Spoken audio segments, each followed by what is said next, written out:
try to unbox what I bought from Amazon Prime. Tuwang-tuwa ako sa box na to kasi yung color niya pink. Usually pag bumibili ka sa Amazon, white yung dadating sa yung box, but this time pink, and I don't know why pink siya.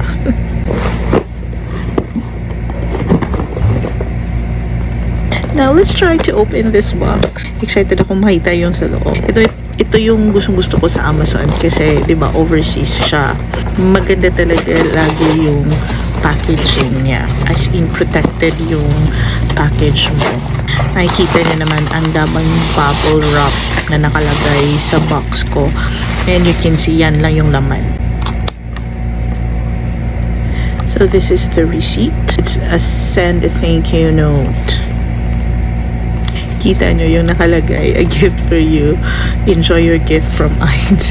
Ako din yan eh. Wala lang. Gusto ko lang makita kung paano nila ilalagay yung mga messages na gift. So, ayan na yung loob. Kita nyo naman ang liit lang ng loob. Ayan. That's it. Bumili ako ng tripod. According sa mga reviews, maganda tong tripod na to. Kaya, nag-try ako. Bumili ako from USA Amazon. Ayan po yung product parameters na makikita nyo po dyan. So, let's try to open this tripod stand para makita natin. Sana yung makuha ko white kasi yan yung gusto kong color ng tripod. Yay! I am so happy with this product. So, tingnan natin kung anong laman ng box. Ayan yung laman ng box natin. Tingnan nyo naman. Ang dami niyang laman. May remote pa siya. Tapos may lalagyan. Tapos yung tripod. Ayan yung instruction leaflet niya. So, tingnan natin yan mamaya. Tingnan muna natin yung product na binili natin. So, this is the tripod.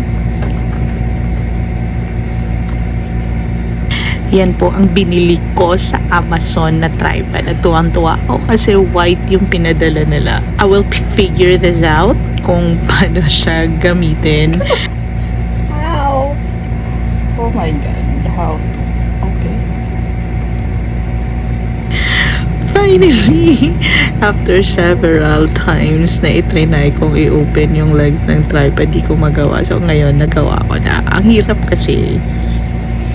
Ngayon, itry naman natin kung gaano siya kataas. Kasi I'm only 5 feet flat. Ayan, diba? Pwede siyang maging eye level ko. Tapos, pwede pa siyang ma-extend. Ayan. Ayan.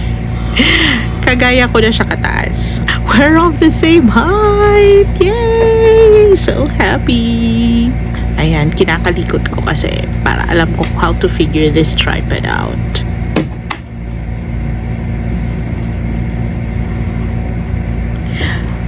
Mas matangkad pa pala tong tripod kesa sa akin. Grabe. Ang haba-haba niya. I'm so happy. Ayan. So, alam na natin kung gaano siya kahaba. Kaya, let's try na ligpitin to. I hope matuto pa rin ako kung paano ko siya binuksan kanina yung legs ng tripod at saka paano siya isa sa uli ibabalik. After a few tries, nagawa ko. Siyempre, ibabalik muna natin siya sa lalagyan niya ulit. Tapos, let's try to see kung ano pa yung mga nandun sa lalagyan niya. Ayan, so may camera stand siya at for cellphone stand ata to. I'm not sure kung ano. Basta, gagamitin ko na lang kung matuto ko kung ano to siya. And then, meron din siyang remote. Magagamit siya kung gagamitin mo yung tripod tapos malayo ka sa tripod. So, this is a very good one. Magagamit ko siya. At may battery na, diba? And, of course, meron din siyang lalagyan. Hindi ko alam kung ano to, pero, yeah. Yung black na to is yung lalagyan niya. Syempre, hindi ko naman dadalhin lagi yung box niya. So, may lalagyan siyang sarili. Diba? Amazing product. Overall, satisfied ako sa product na to kasi ang tangkad at saka may ang dami niyang freebies na kasama sa box niya. So I'm excited to use this during my travel or wala lang, kung magre-record lang ng mga videos kahit sa bahay lang, diba? So ibalik muna natin sa box niya. Tapos itago muna natin kasi hindi pa natin magagamit. But like I told you, I am very, very satisfied with this product. Yay!